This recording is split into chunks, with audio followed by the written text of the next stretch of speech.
the simplicity of the Yakuza life and the infinite lessons that I learned from it. Hey guys, how you doing? If you've known me and my channel for a while, you must know that I'm from South Korea, and I'm from here, and I'm residing in South Korea. I went to high school in the United States. I went to high school in upstate New York, actually, and that's where I pick up the English language. But anyways, so there's this YouTube channel that I've been subscribing for like a month now, and it has been really fascinating. The channel is it is a Korean channel, and it has like 60k followers, 60k subscribers, and it's named the name of the channel is what can be translated Jazz Tangerine. I don't know why this guy has named his channel that way. Like, it's just like intuitively, it has nothing to do with the Yakuzas, but the main content there is just briefing, like history and the episodes of the Yakuza, not only the Japanese Yakuzas, but also the gangsters in America, in Scotland, in Russia, in India, all of those type of content. So and me personally, I have this weird little complex, actually, honestly, just about the upbringing of me and my family. And like as a man, I would guess that you can maybe relate to this, maybe not. But I mean,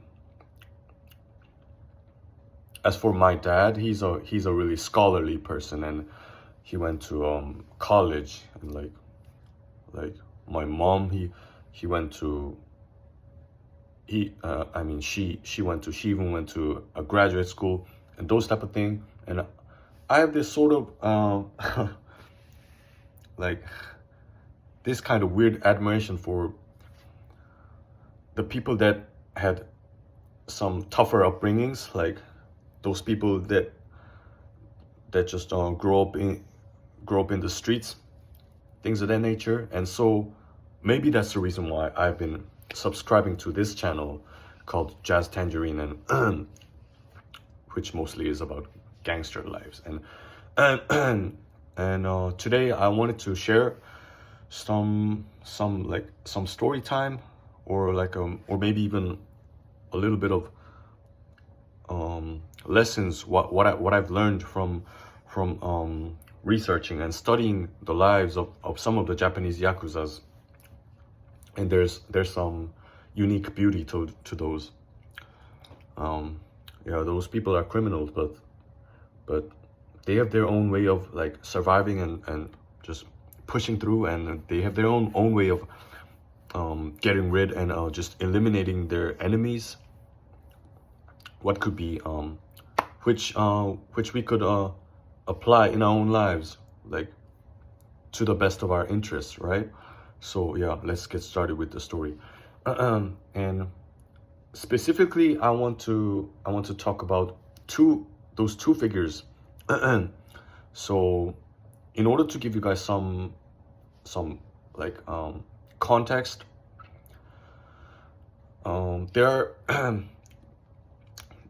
are like top 3 organizations, like as of numbers of the people in Japanese Yakuza, and amongst those top 3, the biggest organization is what's called the Yamaguchi Gumi.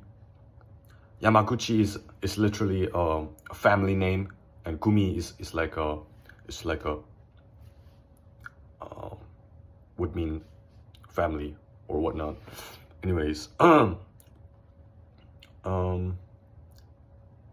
so this one man is called Takenaka Takeshi, and the other man I'm going to mention a little bit later in this video is named Kano Mitsugu. And actually, let me tell you the story of Kano Mitsugu first. So this guy was a son of a banker. Not only a banker, but his father was literally the founder of this particular bank, and founder and president of that bank, and which doesn't make a lot of sense. Like, this guy comes from like a wealthy family, and why did he end up being a Yakuza, a street gangster? I don't know, man. But anyways, so and in this guy's case, he was more like an unorthodox and more like a lone wolf type. He wasn't like, so he was more like someone like just enjoyed fist fighting, I think. And I think he was born in the 1910s or 1920s maybe. And so it was right after the World War II, and just Japan as a whole country, it was devastated, right? And there was a lot of chaos going on in the urban areas or whatnot, and just as a whole country, Japan was in a turmoil, right? So the army, the police, those kind of people weren't really as organized as it could have been. So this Kano Mitsugu, the son of a banker,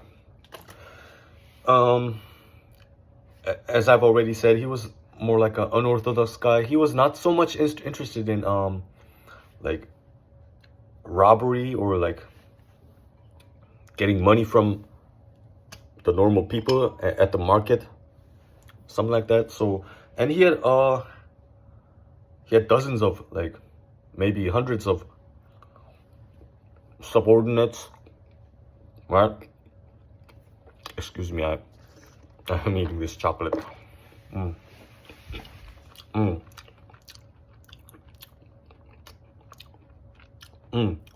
Yeah, so he had many subordinates. And what I really want to stress while telling this story is how do you keep and retain people, like, in life, as kind of a strategy. Like, I'm not trying to be Machiavellian or something, but like, we could always use some pieces of wisdom, and apply that to our lives, so that we could prosper, right? So I was taking heed, man. Really, I was really focusing, and then as I was sort of like indulging in this YouTube videos. So yeah, and like so yeah, and the way how Kano Mitsugu dealt with his subordinates was also what caught my attention, right? But in the end, sadly enough, almost all of his subordinates had been gone, had cut all ties with this guy, because the reason being,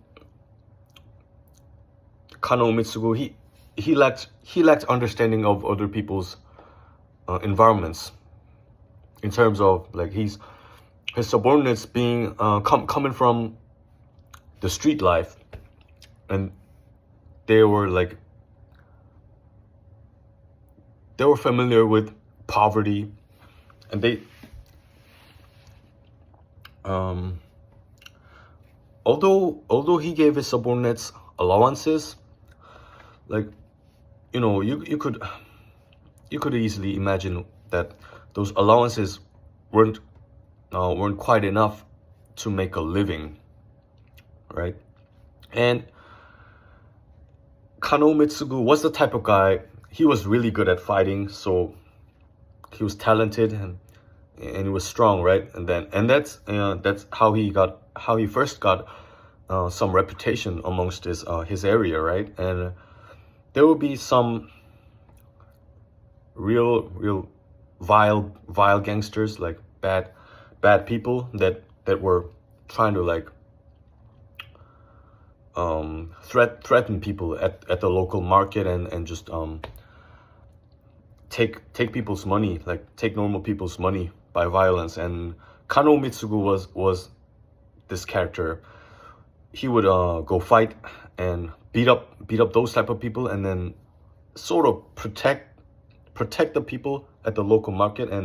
And so yeah, over time those people at the local market and just normal people at the neighborhood, they gained respect for this guy, for Kano Mitsugu. And oftentimes he would tell his subordinates to be like him, in a way, like telling his subordinates to never use violence for the money itself. Which it sounds good, like it's yeah, in ideal case that would make sense, but he never really understood where his subordinates were coming from and their circumstances, right? Not all of them, not even one of them were a child of a banker. None of them were like that. They needed to find a way, like by all means they needed to like find a way to make a living. And they were gangsters, and what do you expect of them? To like behave, right? So that's essentially why in the end almost like pretty much all of his subordinates just abandoned this guy, like never worked for this guy anymore, which is tragic. So yeah, there was a story of Kano Mitsugu, and his nickname, which is kind of childish, his nickname was Elephant Punch, because supposedly his punching power was like so great that his opponents like during the street fights that he was in, his opponents would fall like huge elephants would fall down, like boom, right?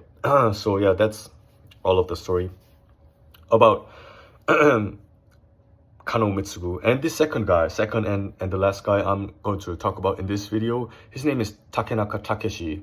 He was not really a boss, but Takenaka Takeshi obviously is from a Takenaka family, right? And he was the youngest of 8 siblings, which 8 brothers actually. He was the youngest, and his third oldest brother, whose name was Takenaka Masahisa, was the 4th ever boss of that Yamaguchi Gumi family. So Takeshi's brother Masahisa was born in 1933, and he became the boss when he was 51 years old. That was in 1984. And only after 7 months of being the boss of that gangster family, he was assassinated. And what I'm trying to tell you here is that he's quite different from Kano Mitsugu, because this Takenaka family, they had really like a rough upbringing. So they were not like from a wealthy family, anything like that. But the same thing. But the same thing about them is that, so after his older brother's death, this Takenaka Takeshi went for vengeance, and he didn't stop for 8 years, right? So that's sort of a madness, right? That's madness. And long story short, Takenaka Takeshi began with 2,000 of his subordinates, and he ended up with only 6 of his subordinates serving and working for him. Why do you think that is? That's because he was just he was mad. He was a madman, really, like irrational, beyond imagination. Like it's really good to be loyal to your deceased brother, but to like go after that with the heart of retaliation and vengeance for 8 straight years. There have been oppositions amongst the same gangster group that wanted him to stop that retaliation, but he did not stop. So yeah, so here's the lessons that we can extract from these stories, these 2 stories actually, from Kano Mitsugu and Takenaka Takeshi. Yeah, and I really wanted to figure out some things in life that really seemed like they mattered a lot.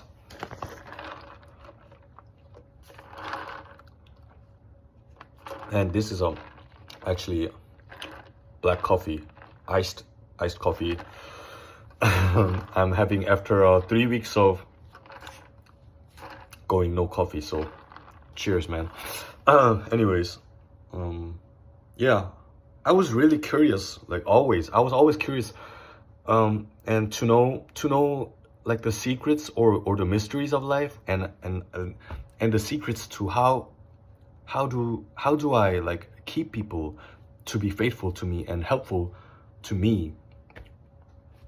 Obviously, I want to prosper and I want to win in life. So yeah, that's some pieces of lessons that I wanted to share with you guys. I hope that you learned something from this story, like I did. And I hope you never repeat the mistakes of these 2 people. I think these guys were foolish in a sense. Foolish to just force your own ideas upon other people, in Kano Mitsugu's case, and in Takeshi's case, like going for vengeance for 8 straight years for your deceased brother. That's that might be a virtuous thing, but maybe not, man. People will leave. People will get tired of these kind of people, and people will just leave and abandon these people for their lack of wisdom and how they deal with the people around them. So it's a tragedy, man. So anyways, I would I suppose that whoever you are watching this video, that you come from a English speaking country, but I'll still leave the link to the channel I mentioned, that Jazz Tangerine channel. It's everything's in Korean language, but you might be able to utilize some basic YouTube options that maybe they provide English subtitles, maybe not, I don't know, I'm not so sure. But anyways, yeah, that's about it, man. I wish you guys have a great day today, and I'll be back with some great content like this very soon. Bye guys, I love you. Peace. Gang gang.